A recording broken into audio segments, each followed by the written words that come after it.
right, everybody.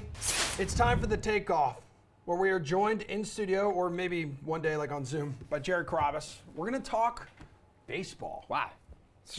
Imagine I love baseball. I know That's you perfect. do. You love baseball so much. You were taking BP at Fenway this morning. How'd that go? Yeah, it did. I don't want to brag or anything, but like everything was hit right on the screws. Exit velocity was probably sitting like 95 to 98 miles an hour, which is pretty much what Rafael Devers has done in the month of May so far. You're like a poor man's Rafael Devers. Yeah, pretty much. I'm like a right-handed Rafael Devers. Okay. And did you see that tweet? I did. So people don't believe me, but like if I wanted to, I could have played professional baseball. I didn't want to because A, I don't want to travel.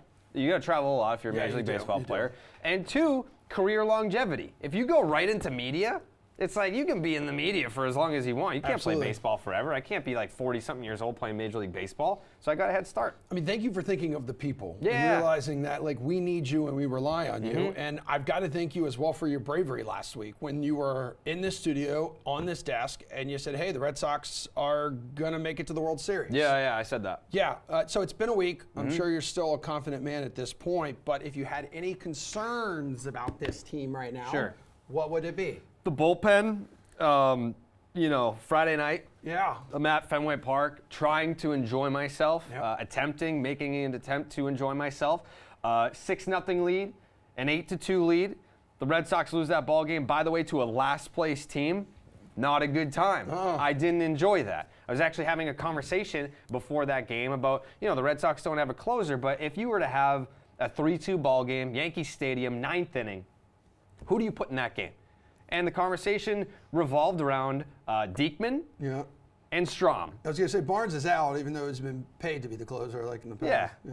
But you have those two guys are probably your most reliable arms.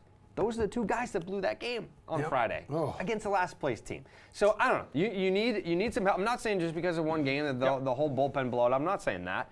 But you need some help in that bullpen. Does it come internally? Do you have Pham go out and make a trade? What do you do? I don't know. That is up to Pham.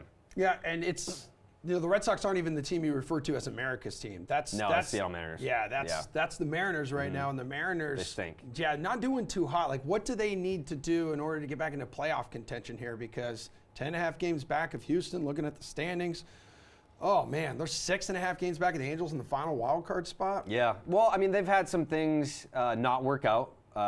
Jared Kelenic. Yeah, Jared Kelenic is a guy that he came over in the Robinson Cano trade. They put a lot of eggs in that basket in terms of this is the future. They've had to send him down. They spent some money on Robbie Ray, reigning Cy Young Award winner, and there's been some major regression with him. So they've had some things that they were like, all right, here we put this piece here, we put this piece there. And those pieces haven't quite fit. Yeah, I mean, like Phillies fans are hurting too. Oh. That's another team similar to the Mariners, like high preseason expectations. Next thing you know, you're nearly a dozen games back in the NL East. You've lost 11 of the last 15. I'm looking at Phillies fans like all over Twitter, and they're like, we're just numb to the pain right now. Sure. Is there something that you could say to them to help soothe their souls? Yeah, absolutely. I'm sorry. I mean, it's not fault. a good time. It's Dave Dombrowski's team. He's built this team, and we've seen Dave Dombrowski build a team over here that was built on offense. It was not built on a good bullpen. The Phillies' bullpen stinks. They've blown a lot of games late, and they were supposed to be a team that was going to hit. I mean, this was supposed to be an offensive team. They signed Kyle Schwarber. They bring in Nick Castellanos on a free agent contract. But in the last month, Bryce Harper has a torn UCL. And in the month of May, he's hitting like 368 with an OPS well over 1,000. So you've got Bryce Harper. You've got Gene Segura. And then everyone else offensively has done next to nothing. And this team was supposed to be their strength as their offense. They haven't hit. Yeah, because you had a few other pieces in place too. With Zach Wheeler, right? JT Realmuto. Yeah. Was like there was a big groundswell to bring back JT Realmuto. He hasn't hit this month. I mean, it really has been Bryce Harper and Gene Segura, and that's it. You know who's hit this month is Paul Goldschmidt. He has. Dude, ridiculous. 10 home runs, 32 RBI in the month of May alone. And he had only one tater, I think, in April. Yeah. So, and I think traditionally he's known to get off to these like slow starts. But are you buying or selling that he is in the National League MVP conversation now? He's in the conversation. My pick was Nolan Arenado. Yeah. Oh, yeah. And they've almost had flip-flop Aprils and Mays. Like Nolan came out, had a monster April. He hasn't been good in May. Paul Goldschmidt, not so great in April, and he's had one of the best single months in St. Louis Cardinals history in the month of May. I think he still leads the majors in extra base hits for the month of May. I think he's hitting over He is hitting over 400 for the month of May. The guys. That's what they need in the middle of that order, but they need to get Nolan and Goldschmidt on the same page at the same time. That can make them a scary team in the Central. Yeah, Arenado, I think plus 1,100 now in the DK Sportsbook for MVP. Goldschmidt plus 750. I know Goldschmidt, he's finished second in the MVP voting twice in his 12-year career. He's a beast. Probably one of the most underrated players. Yeah. Like even now, like when you talk about the St. Louis Cardinals, I feel like the conversation will naturally go to Nolan Arenado.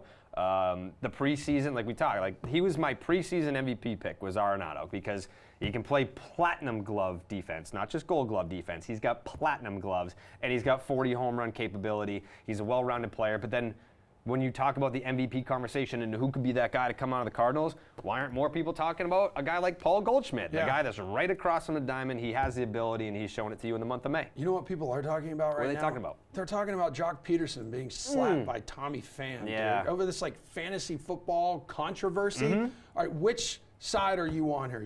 Are you on Team Tommy or are you on Team Jock? Well, as we sit here right now, Tommy Pham is maybe a half-hour walk away. So I'm on Team Tommy Pham, dude. I mean, really? Yeah. What? If you ask me this question next week, maybe my opinion changes. But I'm not going to talk that trash on Tommy Pham while he's in the neighborhood, when he's within slapping distance. Just not Come doing on, it. Man. No. No. There's too many people out here that think that they can say whatever they want and not get slapped. I'm not one of those people. I'm not going to say whatever I want about Tommy Pham because he's going to slap the taste out of my mouth. He wasn't necessarily like slapping Jock because Jock wanted to like say what he wanted to say. Jock was very nice and he had receipts too. Very nice guy. He pulled a move in fantasy football that is technically like legal. And then Pham did the same thing. This is the biggest no-no. Yes, he did the same thing, but he left the league around like week 4 or 5. That's a cardinal sin in fantasy football. Like never again should he be allowed to play fantasy football. I'm sorry. At least with those guys. You can't defend that. No, I definitely don't defend it. I think the other thing too is that there was this story earlier in the season where Tommy Pham created it himself. He said, I'm here to put up numbers, and it came off as, I don't really care about my team. I don't care about my teammates. I'm just here to put up numbers. Got off to like this terrible start. Got off to the terrible start, and then there was the home plate collision with Luke Voit, and he had nothing to do with the collision, but immediately he was like, hey, I'm going to beat up Luke Voit, who's a big human. I've been in the presence of Luke Voit, big dude. He's a big human. So I think that that's kind of what it is you talk that trash about the San Diego Padres, and he's like, hey, you know what? A lot of people saying I'm not a good teammate. Smack. Now I'm defending a team that I'm not even on anymore. I want a Jock Peterson, Tommy Pham trial, like Johnny Depp and Amber Heard. Like I want all the evidence. I want the entire thing on television. Yeah. Well, I think Jock Peterson is kind of like golden retriever brain. Yeah. Like I don't think that he's even processed what's happened, and he's in a way already moved on from this and forgot that it happened. Okay. He's not like. So you're saying he has like a mind of a goldfish? You know? Kind of in a way, yeah. But he's just happy to be there. He's one of those, happy-go-lucky guys. How you doing, guys? Yeah, Great to be here in the clubhouse with you. Yeah. Before you're going, we want to make this, and now that you're going to be joining us on a consistent basis, we want to give you an opportunity here. This is a safe space inside the DK studio. Sure. So I want you to kind of give us your hot take du jour here. Ooh. So is there something that's like, stewing between the ears here, something you want to go off about? A hot take.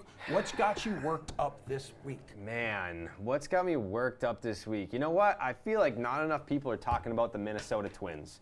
The Minnesota Twins are one of those teams right now, last place last year, so they've been riding the first place train so far this season. They have they're not fluky, which I feel like a lot of like last to first teams, it's like, all right, well maybe you had a little like beginner's luck to start the year. I think the Minnesota Twins are not getting enough love. I think that if Byron Buxton stays healthy, that this team, because you talk about the American League, a lot of people are on the Yankees. A lot of people still talking about the Houston Astros.